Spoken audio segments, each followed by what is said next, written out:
Hey, what's going on, family? It's O, Body Ball Tactical, National African American Gun Association. Got to give a huge shout out. You know, at the beginning, how I always do it. 761st Gun Club out there in Illinois. If you in that area, hit them up. Oh my God, they're gonna make sure you get it right. Now, I've had a lot of people reach out to me asking about zeroing the rifle.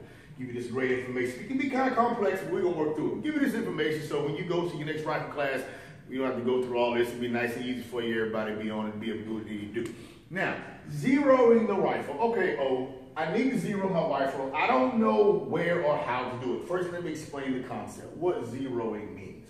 Where your bullet is going to hit at the initial distance that you have quote-unquote zeroed. Some people zero their guns in at 25 yards, 50 yards, or 100. Some even 200 based on the long distance. We're going to get into that today, but first I want to deal with exactly what zeroing is. Now, here we go.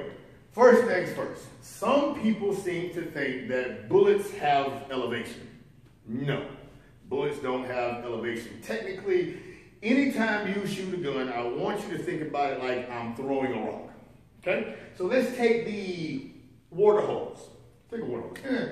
Don't laugh at my drawing. Got a water hose here, and the water comes out, it's falling. Got it?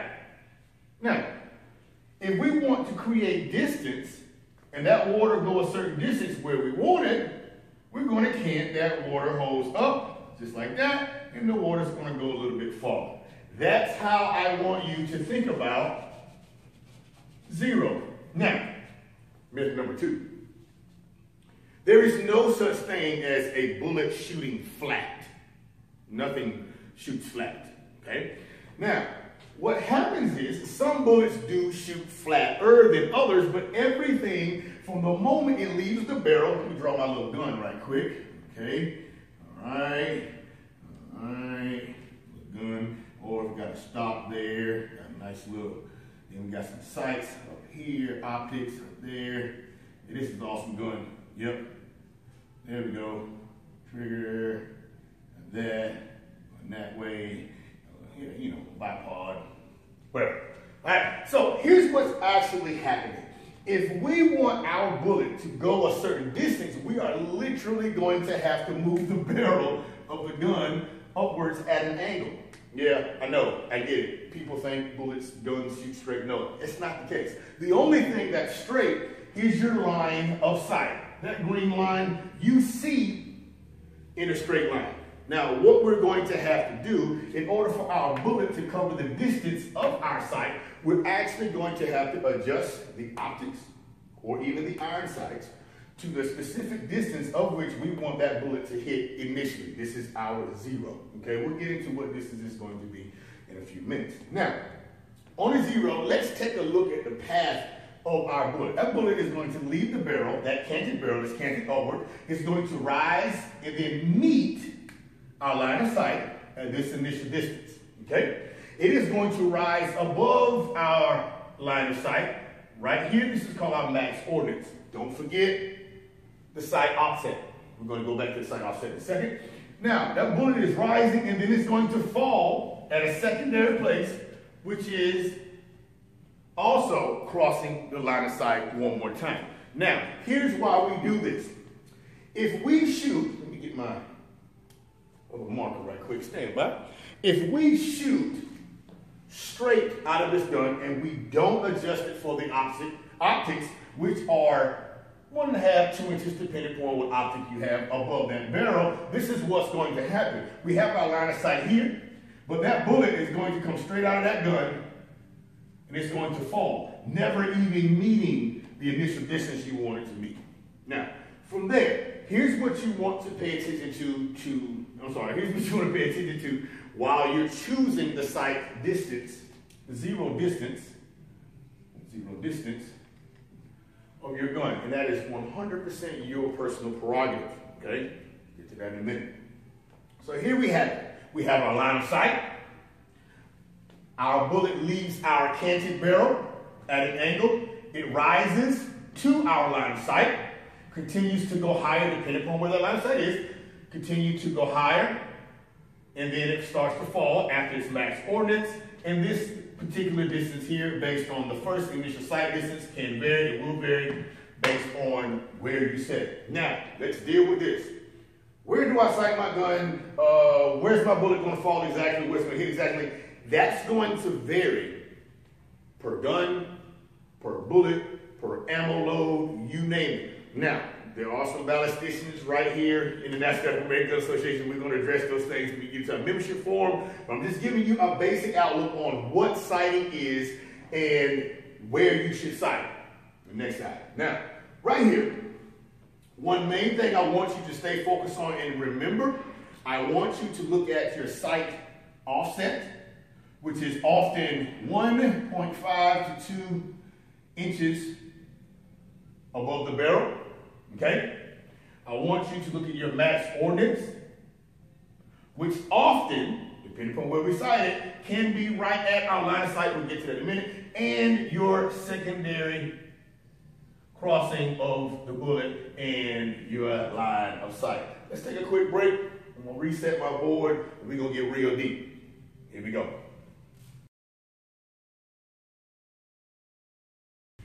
All right, family, we're back. Okay, I got a little bit closer here so we can see it. I didn't want to draw it too far, too small. I'm sorry. All right, here's what I want you to pay attention to. What is my bullet doing for a zero? Obviously, at 0 yards, we're just straight falling. We're not. It's not even going to make it to the target. Or my 25 versus 50 versus 100. Okay. Now, when we're talking about rifle. Okay, let's just call it, you know what, urban battle rifle. Let's just do it like that. Now, close quarter engagements, anything less than 250, 200 yards, all right? So here's what's happening right now. If we set our zero for 25 yards, at 100 yards, that bullet is roughly 2 inches high, okay? 2 inches. 2 inches high at 100 yards. So if your target is at 100 yards, you already know that you're going to be shooting at 2 inches high. 3 inches high at 150 and 3.5 inches at 200 yards. And then we're starting to come back down. 250, we're at 2 inches. And we're right back on it at 300. So wait a minute, what are you saying? I'm saying that if you zero at 25 yards, you're going to be almost dead on at 300. It is what it is, okay? Now, once again, I'm not a ballistician. We got some stuff coming for everybody to explain it. Every bullet's a different. This is basic AR-15, basic rifle stuff. Of course, it's going to be a little different between 223, 5.56, depending on the pressure and the load and all that kind of stuff. This is 100% basic. We're going to get into all that stuff later. We talk about what kind of gun you're shooting and so on and so forth. Now, so we got that for 25 yards. 50 yards. Here we go. We zero at 50, all right? We're dead on zero at 50. At 100 yards, we are 0.6 inches high. Not bad. At 150, we're almost back dead on again, all right? And then at 200, we're an inch and a half-ish low. Inch and a half-ish low. 250, because we're coming down, we are at 4 inches. Of course. Now, 100 yard, we zero, and as you can see, that thing is falling. All right? So 1.8, maybe 2 inches low at 150, depending upon what you're shooting. Okay, this is basic stuff. And then we come on down, negative 2.7 at 200, and then 10 inches at 300. All right, so which is the best sighting? Okay, I mean zero, I'm sorry. What's the best zero? Oh, what should I do? All right, it all depends on your engagement. Now, I'll be honest with you, I'm a fan of either the 25 for close quarter engagement because look at this. If I aim for center mass at a 25-0, okay, if I aim at center mass for anything in between 0 and 300 yards, I am going to hit my vital organs within 3.5, 4 inches.